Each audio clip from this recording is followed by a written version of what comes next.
अस्सलाम वालेकुम स्टूडेंट। आज आपकी ट्रस्ट एक्ट की क्लास है और आज हम ट्रस्ट एक्ट के सेक्शन और टोटल चैप्टर को के बारे में इंट्रोडक्शन देंगे।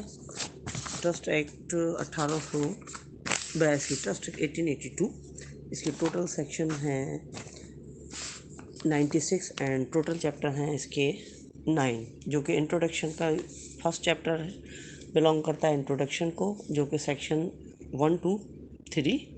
चैप्टर नंबर 2 जो है वो क्रिएशन ऑफ द ट्रस्ट से मुतालिक है, जिसके सेक्शन है 4 to 10। चैप्टर नंबर 3 जो है ड्यूटीज़ एंड लायबिलिटीज़ और ट्रस्टी के बारे में, जो कि section 11 to 30। Chapter number 4 rights and power of the trustee है, जो कि सेक्शन 31 to 45 पे मुश्तमिल है। Chapter number 5 disabilities of trustee, जो कि सेक्शन 46 to 54 पर मुश्तमिल है। इसी तरह chapter number 6 rights and liabilities of beneficiary, जो कि सेक्शन 55 to 69 पर मुश्तमिल है। Chapter number 7 vacating the office of trustee, section 70 to 76। And chapter number 8 extinction of the trust, section 77 to 79। Chapter number 9 certain obligation in the nature of the trust, section 80 to 96 पर मुश्तमिल है। ये total इसके sections हैं और total ये trust act के chapter हैं। सबसे पहले तो firstly we discuss what is the definition of the trust. Trust की डेफिनेशन क्या है अकॉर्डिंग टू लॉ? ट्रस्ट की डेफिनेशन जो हम बुक पढ़ रहे हैं ट्रस्ट एक्ट की, इसके हिसाब से according to this book, definition of the trust in law, an arrangement where a person means a trustee holds the property as its nominal owner, यानी जो ट्रस्टी है वो प्रॉपर्टी को बीइंग ए नॉमिनल ओनर जो है उसको hold करेगा for the good, यानी किसकी अच्छाई के लिए, for the good of one और मोर बेनिफिशियरीज, यानी जो बेनिफिशियरी हैं, यानी जो मुस्तफ़ीद हो रहे हैं, जो फ़ायदा ले रहे हैं, उनके लिए।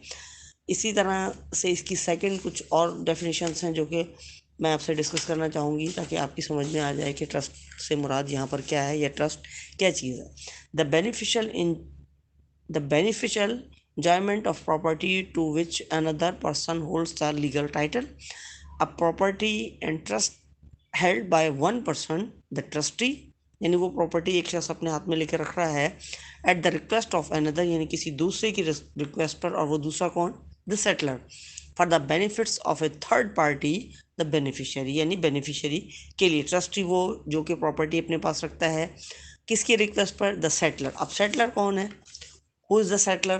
मतलब यहाँ पर जो सेटलर का लफ्ज़ इस्तेमाल किया है, तो सेटलर कौन है? Settler a person who settles the property on someone, मतलब वो जो जायदाद का मामला रखता है या जिसकी प्रॉपर्टी बिलोंग करती है, वो अपनी प्रॉपर्टी, अपनी चीज़ जो है ट्रस्टी को देता है। किसके लिए?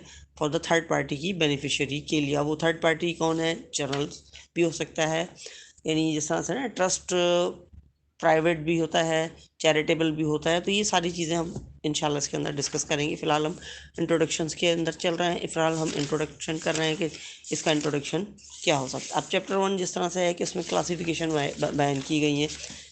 क्लासिफिकेशन किसकी? ट्रस्ट की, यानी किसकी क्लासिफिकेशन? इंट्रोडक्शन के अंदर क्लासिफिकेशन की जो है किसकी? ट्रस्ट की। अब ट्रस्ट की नौयत की ये क्लासिफिकेशन के लिए क्या लफ्ज़ इस्तेमाल करते हैं या क्या किस तरह से इसको करते हैं? नंबर 1 पब्लिक और charitable. Private express, that is one which is clearly and directly created in express words by the settler. Number 4 implied, that is indirectly gathered from the unexpressed but presumed intention of the settler. settler कौन? जैसा भी मैंने आपको बताया है कि a person who settles property on someone. Number 5 constructive, arising by operation of equity in favor of the another. Number 6 for value. Number 7 voluntarily. अब voluntarily यानी अपनी मर्जी से, अपनी खुशी से, बगैर किसी दबाव के दूसरों के फ़ायदे के लिए अपनी प्रॉपर्टी को मख्तस करना। Number 8 executed, that is when it is fully and finally declared by the instruments creating it. Number 9 executory, when the settler has given general direction for future convenience, general direction for future convenience. Chapter number 2, purpose of the trust. ये बहुत interesting point है कि जो trust है उसका purpose क्या होना चाहिए। डेफिनेटली जो पर्पस जो होगा वो क्या होगा, लॉफुल। पर्पस जो होगा हमेशा, a trust can be created only for a lawful purpose, यानी जो उसका पर्पस है वो लॉफुल होगा। इलीगल अनऑथराइज ये इसमें इसका कोई लेना देना नहीं है ट्रस्ट से।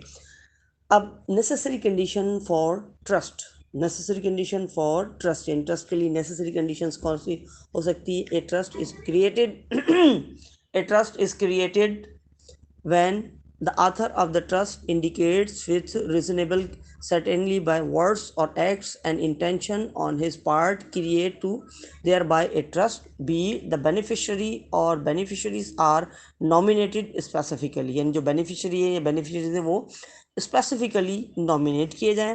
c the trust property is indicated with reasonable certainty, Number D, except in the case of a trust declared by will or when the author of the trust is himself to be the trustee, the trust property is transferred to the trustee.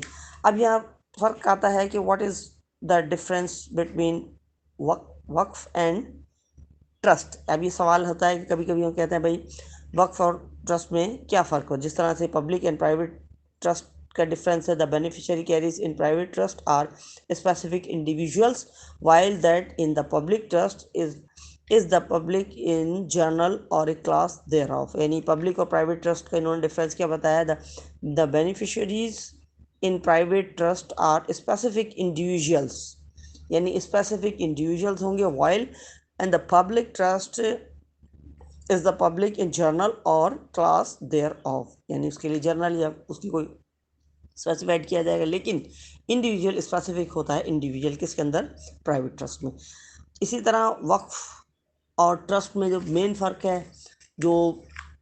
फ़र्क है वक्फ और trust के अंदर वो ये है, a trust property vested in the trustee whereas the waqf vest in God, यानी trustee को वेस्ट होती है जबकि वक्फ की प्रॉपर्टी जो है vested in the God. Now certainty, अब उसमें ट्रस्ट में 3 हम आमतौर पे सर्टेनिटीज़ भी देखते हैं, यानी को 3 जो यकीनी होनी चाहिए जो बात किसके अंदर, एक ट्रस्ट की क्रिएशन में या कंडीशन फॉर द ट्रस्ट के लिए नेसेसरी कंडीशंस होती हैं इसके अंदर। तो 3 जो है सर्टेनिटीज़ होती है। सर्टेनिटी यानी यकीनी बात, यानी वो चीज़ जो लाजमी एक ट्रस्ट के लिए होना ज़रूरी है, वो कौन सी है। सर्टेनिटी ऑफ द वर्ड्स, यानी लफ्ज़ों की, यानी यकीनी लफ्ज़ होने चाहिए, क्लियर वर्ड में। The words must be capable of being constructed A imperative and not merely discretionary on the first taken trust of the property. Secondly, subject matter, very important, the subject matter of a trust must be certain. अब जो subject matter है trust का must be certain है, certain होना चाहिए, ये नहीं कि आप जिसको मतलब यानी ट्रस्ट का जो सब्जेक्ट मैटर है वो क्लियर और सर्टेन होना चाहिए। Thirdly, certainty of object that is mean the person intended to have the benefit of the recommendation should be such as may be ascertained with reasonable certainty, यानी ये 3 चीज़ें आ गई, word subject matter and object, word subject matter and object. अब requisites है, यहाँ हमने भी पढ़ी कंडीशंस, नेसेसरी कंडीशंस। अब ये बात करते हैं रिक्विजिट्स के लिए क्या लफ्ज़ इस्तेमाल करते हैं आमतौर पे। No technical expression are needed, it is the sufficient if the meaning is clear, यानी जो मीनिंग है वो बिल्कुल क्लियर होना चाहिए। The words must show an intention to create a trust, यानी ट्रस्ट को जो हम क्रिएट कर रहे हैं उसका जो वर्ड्स हैं वो उसकी इंटेंशन जो है वो क्या होनी चाहिए, बिल्कुल क्लियर होनी चाहिए, without any ambiguity. Number 2, the property must be transferred to the trustee unless the trust is declared by a will.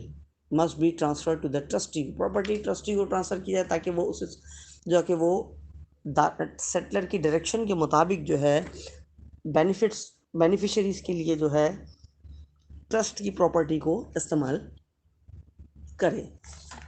Purpose of the trust, जैसे मैंने पहले भी कहा, पर्पस ऑफ द ट्रस्ट कौन होगा, पर्पस ऑफ द ट्रस्ट क्या है, definitely lawful.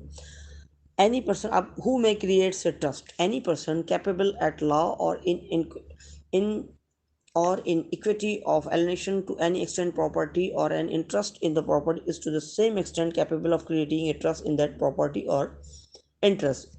Age of majority. According to section 3 of Majority Act 1870, every person domiciled in Pakistan attained his majority on the completion of the age of 18 years. यानी who में created trust और as की क्या है 18 years की. Who में भी beneficiary. अब ये सवाल होता है कि बेनिफिशियरी कौन. Every person capable of holding property may be a beneficiary. He is not bound to accept the interest under the trust. नहीं. नंबर आगे चलते हैं. Who can be trustee? Any person who is capable in law of holding the property in his own right may hold the office of trustee in respect of such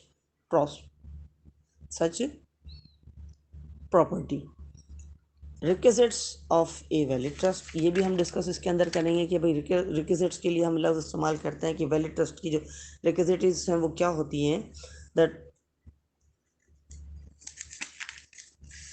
number 1 an intention to create it.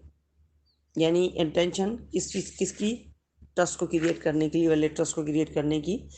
The purpose there of the beneficiary the trust property. अब ये इन्होंने जो इस book के मुताबिक जो requisites of a valid trust हैं वो बिल्कुल इन्होंने नट शेल हम आपसे डिस्कस कर रहे हैं कि requisites of a valid trust. The requisite of a valid trust and intention to create it. आपकी इंटेंशन क्या है. Secondly the purpose there of. उसका मकसद क्या है. The beneficiary. अब बेनिफिशियरी यानी जो फ़ायदा ले रहे हैं जो मुस्तफ़ीद हो रहे हैं वो लोग. And number 4 the trust property. ये क्या जनाब हुए. ये क्या चीज़ें हुई. Requisite of a valid trust. Requisite of a valid trust. अब what is the charitable purpose.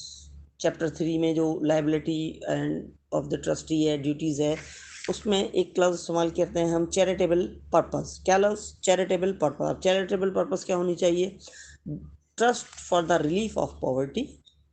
Trust for the advancement of education. Trust for the advancement of religion. Advancement of religion. लेकिन section 18 of the transfer of property act में charity के बारे में थोड़ा सा एक point इन्होंने इसी बुक में डिफाइन किया है. Under section 18 of the transfer of property act charity has been classified under 4 principal division. Advancement of religion, advancement of knowledge, advancement of commerce, health and safety of the public, advancement of any other object benefit into mankind. The illustration to section 118 of the succession act also declare indicate the nature of the charitable object and purposes. अब ये एक simple सा छोटा सा इसका introduction था किसका. Trust act का.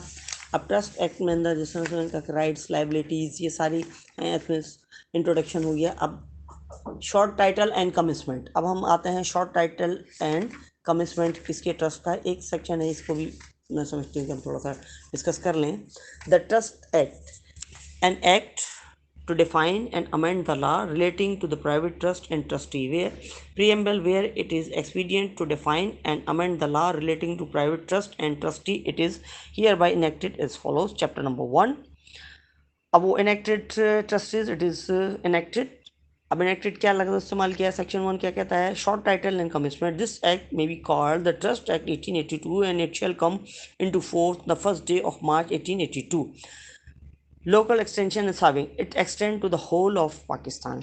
यानी ट्रस्ट एक्ट क्या है उसके लिए क्या हमने जब ये पढ़ा है कि ट्रस्ट एक्ट क्या है कि मार्च 18 फर्स्ट डे ऑफ मार्च इन 1882 से नाफिजुल अमल है और ये पूरे पाकिस्तान पर नाफिजुल अमल. It comes on force and इसकी जो लोकल एक्सटेंशन और रिसीविंग्स हैं वो पूरे पाकिस्तान पर मुश्तमिल.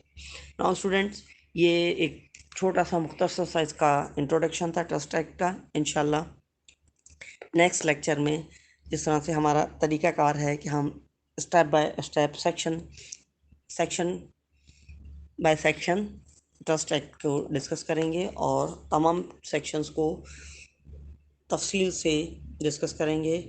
नेक्स्ट लेक्चर में जिस तरह से जैसे जैसे लेक्चर होते रहेंगे उस हिसाब से हम इसको डिस्कस करते रहते हैं. फ़िलहाल के लिए अभी हम इसको अपने लेक्चर को यहीं पे कंप्लीट करते हैं. इंशाल्लाह नेक्स्ट लेक्चर में आपको सेक्शन 2 के शुरू करेंगे. सेक्शन 2, 3, 4 और नोट करेंगे. अपना ख्याल रखिएगा एंड अल्लाह हाफिज़.